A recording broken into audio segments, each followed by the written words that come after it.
Hello. So I'm now completely distracted by David's talk and the fact that he's put my life on his slides. So thank you for that information. That was a deep dive into my own brain. So I'm Fiona, and I am a recovering catastrophizer. Can anyone else relate to being a catastrophizer? To being someone who... No. Okay, thank you. To being someone who basically could make a career out of knowing every worst-case scenario of any situation, to basically trying to pre-plan for any crazy thing that my kid is going to do next, or any crazy scenario that's going to happen. That was me. I could have literally made a job out of it. In fact, my husband's nickname for me was risk assessment for quite a long time. And I think the thing about being a catastrophizer was that I thought that it actually kept me safe in some way. There was this idea that if I could imagine what the worst case scenario would be in every scenario, that I was somehow like pre-planning my brain for what might happen.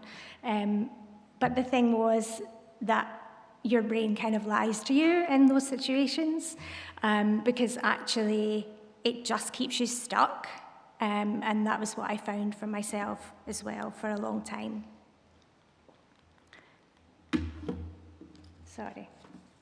So 3 years ago, I decided to dig into mindfulness and meditation.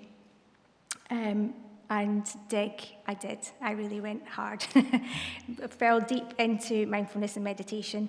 And the biggest lesson that I learned whilst doing my practices that I wanted to share with you guys was about putting on my own life jacket first. I definitely didn't do that in the past, especially as a parent. I would find that I would be the sort of person to just push through whatever situation was happening, just kind of ignore my own needs and ignore my own bodily cues and push through any kind of situation, which often would result in burnout. It would result in anxiety, it would result in grumpiness. It was never a good outcome. I wasn't in a playful way. I had pretty much zero joy, lots of unhelpful thoughts, and lots of reactive behaviour. And the reason that I wanted to talk about this here with you guys is that we all have in common that we are a neurodivergent parent. We might also be neurodivergent ourselves. We might also have neurodivergent partners. And so I wanted to share my journey with mindfulness and meditation and how it's helped me, because we all deserve to be able to put on our own life jackets first. And that definitely is something that I've learned from these practices. So 95% of the time, we are operating from our unconscious mind in autopilot mode. We are just kind of going about our day, and our brains are doing what they do, and the things that we're doing are learned behaviours, they're habits, they're things that we've done before. And 95% of the time, we are in that unconscious world where it's coming from a part of our brain that comes from our coding, from our conditioning.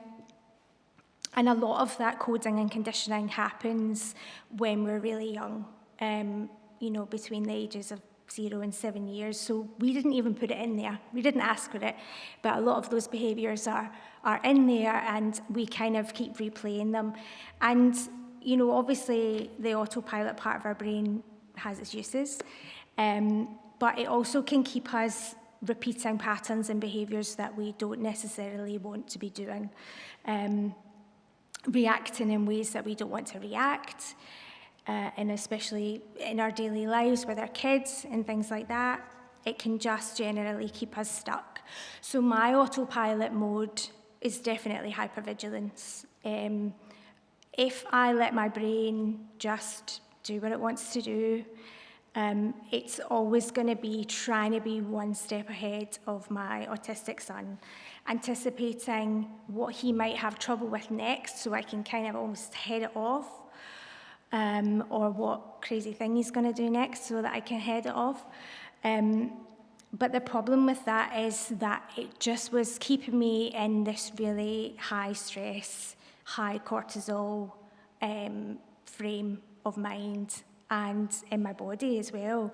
You know, we all know that stress does things to your body that we don't want, increases our heart rate, we have sleep disturbances, unhealthy eating patterns, things like that. So I found that when I was in hypervigilance, that was definitely true for me. And when I dug into mindfulness and meditation, it has taught me a whole new way of being. It's changed what I focus on all the time. And as a result, it's actually also changed all of my relationships. I think I know quite a lot of the faces that are here from the Creativator Play schemes. And I would say that, so I've been doing mindfulness and meditation since I've known all of you guys in that time frame. But if you knew me before, I'm just not even the same person. It's been absolutely life-changing, really, and it has changed all of my relationships, and my relationship with my son as well, with my autistic son. So he has reacted really positively to my changes as well, and I found that it's almost like a dance. So I use my mindfulness and meditation to lean back on in situations where I kind of anticipate there's going to be something that's going to occur. So imagine it's bedtime and we know that we're probably going to be up for a while and we're going to have a hard time. And, you know, maybe we're, in the past, maybe we've been likely to be reactive to however they are behaving at the time. With the mindfulness and meditation training, it has taught my